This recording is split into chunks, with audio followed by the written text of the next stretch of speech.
todos da mesa. A colaboração que eu quero trazer aqui, ela é reflexiva, porque eu penso que esse momento do que está acontecendo com os 25 companheiros e companheiras afastados é uma cortina de fumaça. Em nome do meu sindicato e da Coeduc, eu quero reiterar a nossa solidariedade e dizer que não é com vocês, é com a questão pública e é com a educação pública em especial. Está sendo muito rico o debate, mas eu queria fazer uma linha de tempo muito curta, porque a gente tem que localizar onde emergiu o problema. E esse problema, que pode estar quase chegando no ponto de não retorno, e precisaremos muito desses Vinícius e do empenho de todos para que não chegamos a esse caos, ele tem raiz fundante, vereador Eliseu Gabriel.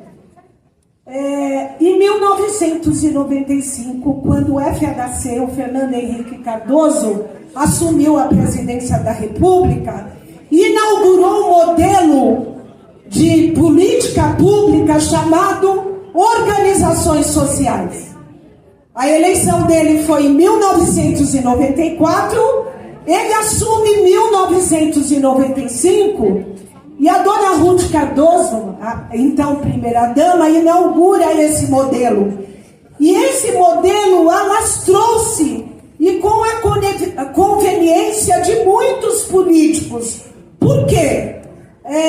Quando eles qualificam as organizações sociais, possibilitando que elas assumam a gerência e o atendimento do serviço, o que eles estavam fazendo?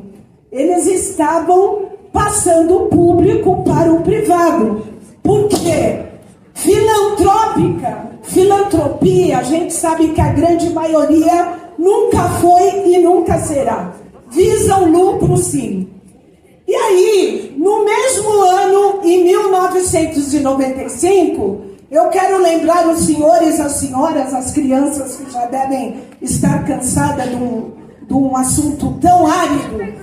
O prefeito Paulo Maluf inaugura o PAS. O PAS.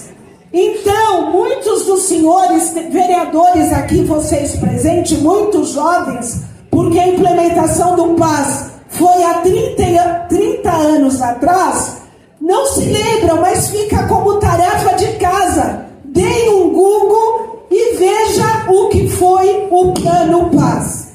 Nós que somos da antiga, e o meu sindicato em especial, há 3 anos nós temos desenhado esse momento.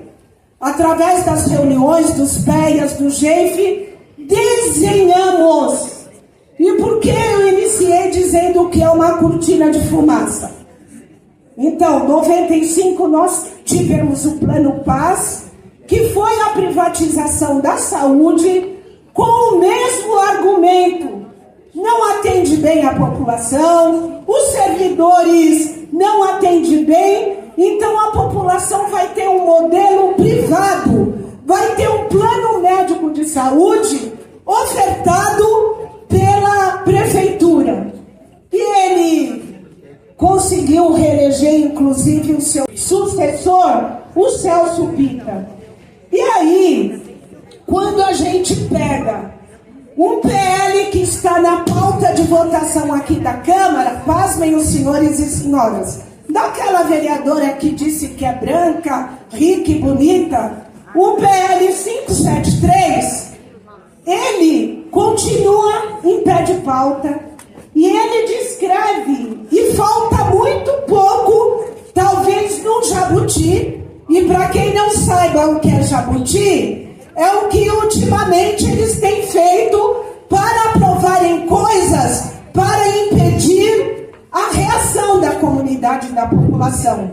Foi isso que aconteceu no 18.221, quando eles enfiaram goela abaixo, na calada da noite, um projeto que não tinha nada a ver e que alterou profundamente a Lei 14.660 da carreira do magistério.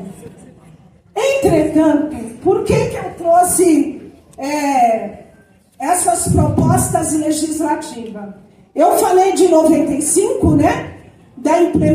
Fernando Henrique inaugura o modelo das organizações sociais. Em 1995, Maluf vem com o Plano Paz, mas também o mesmo grupo político que dominava, em 2005, o prefeito José Serra. O único projeto que ele manda no primeiro ano de governo é o quê? É o PL 318, que visava qualificar, vereador Eliseu Gabriel, o senhor era vereador comigo na época, visava qualificar as organizações sociais, e em um dos seus artigos, ele passava toda a educação pública do município para as organizações sociais, como a saúde, como o esporte, funerária, tudo, enfim. Eles, através desse projeto, de número 318, é legal pesquisar e revisitar. Eles já faziam o que estão tentando fazer agora. Mas aí, ainda bem, na época, o nosso mandato era muito atento, nós salvamos através de uma liminar que eu impetrei no último momento de votação. Trouxemos a liminar, o advogado do nosso gabinete chegou a ser agredido, e aí interromperam a votação. E depois de 50 anos, o prefeito teve que convocar no recesso a Câmara Municipal para dar continuidade. Imagine, eu dizia, eles estão desesperados. Os vereadores, alguns, me xingavam. Eu estava com viagem marcada, agora eu tenho que vir no começo de janeiro. Imaginem os acordos que tinham sido feitos. E aí eles precisavam concluir a votação. Mas como nós ganhamos a liminar, a gente conseguiu divulgar um pouco.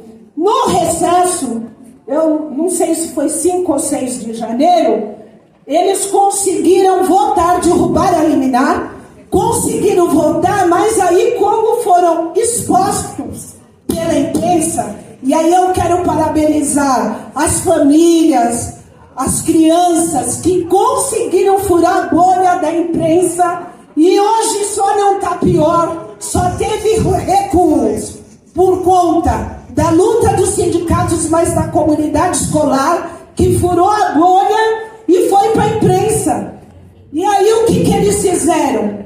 Não é que eles recuaram. Não recuaram. A nossa preocupação resiste. Eles ficaram atordoados com esses ministros. Eles ficaram atordoados com esses atos regionais. E aí, perdidos, disseram que não era intervenção, que era uma convocação, que os professores, que os diretores poderiam indicar o segundo AD, terceiro AD. Mas aí eu vou dizer para vocês que não. E aí, eu fico muito tranquila. É claro que para a mesa eu não preciso falar, porque nós temos vereadores aqui competentes que sempre observam. Se eles alteraram em janeiro de 2006 essa lei que colocava tudo para as organizações sociais, eles fizeram o seguinte: em 19 de março de 2024, é legal vocês anotarem essa data. No Jabuti, eu já expliquei o que é Jabuti. Os vereadores aqui sabem, porque foi um projeto polêmico que, inclusive, o Celso Gianazzi, como é da área fiscal, ele deve ter participado arduamente dessa discussão. Num projeto que discutia a reforma do sistema tributário, eles colegas 25, que a gente se vê em cada um de vocês. Um artigo desse Jabuti, que versava sobre a reforma tributária, eu vou passar o número da lei para vocês e do projeto. No artigo 32, e eu vou ser bem rápida, mas eu acho que é importante registrar, vocês conhecem, mas eu acredito que muitos que estão aqui nem têm obrigação de saber. Olha o que eles aprovaram o ano passado. Por isso que eu falo que nós estamos num ponto de quase não retorno. Eles, no artigo 32 da Lei de Reforma Tributária, olha a redação. Artigo 1º. O Poder Executivo poderá qualificar como organizações sociais pessoas jurídicas de direito privado sem fins lucrativos, cujas atividades sejam dirigidas às áreas de saúde, que a 14.132 já possibilitava, mas eles incluem a educação. E isso dá o direito, quando você vai ver a lei como um todo, fazer o que estão fazendo não com os senhores 25, mas com a educação. E de novo essa casa deixa aprovar no Jabuti esse projeto que se tornou, o PL era 89 de 2024, que introduzia alterações no sistema tributário. E aí, a lei é de 18.095 de 19 de março. Por que eu estou trazendo isso aqui? E aí eu vou concluir, vereadora Zaratilho. Desde 2016, nunca se entregou tanto a educação para terceiros, e eu falo isso com dor no coração. Olha a data, 2016. Nunca se entregou tanto a educação para terceiros como fizeram. Nunca se conveniou tanto a educação infantil. E aí eu não vou falar que é 100 ou e-mail, eu estou dizendo da educação infantil. E muitos dos colegas dos senhores estão por trás desse convênio. Eu acho que mereceria uma CPI para investigar os convênios da educação infantil na cidade de São Paulo. Só que não era com os diretores, não era com os professores do ensino fundamental, não era com os ATS, era com a educação infantil. E aí, não era comigo. Então eu não me mexi. Aí, em 2022, o secretário, no lançamento de uma pedra fundamental, lá na Zona Sul, na cidade Ademar, do Céu, eu estranhei, eu fui ver a maquete e não tinha mais a educação infantil. No Céu, que é um dos projetos mais avançados para garantir a cidadania. E aí eu ficava que nem louca, eles estão tirando a educação infantil do céu. Passou 2022, passou 2023, 2024, veio a eleição. Agora inauguraram o Céu Rei Pelé, não tem a educação infantil. Então esse prefeito que fala que quer jogar a questão do IDEB no colo dos educadores, que não são só os 25, ele tirou o direito de bebês e crianças pequenas estarem no céu, que é um dos modelos mais inclusivos, mais acolhedor que a educação poderia contar ultimamente. E aí, também não foi feito nada. Em 24, no Jabuti, está aqui, artigo 32, eles acabam de colocar a cereja no bolo. Aí eu vou concluir dizendo que esse PL 573 Eu nem vou falar o nome, não consigo falar o nome dessa senhora, porque além de outras coisas, tem comportamento racista. E aí, vereadora Luana, estamos juntos. Eu espero que essa Câmara case pela segunda vez mais uma racista. Estamos juntos. Finalizando. Esse PL 573. Nós temos divulgado, e eu queria chamar a atenção para quem não leu o artigo 11º, leia. Nós estamos dizendo, não é com o diretor. Não é com o diretor. Então, nós tivemos, no dia 18 de março de 2024, no Jabuti, eu não estou falando para vereadores, que vereadores sabem que foi aprovado isso.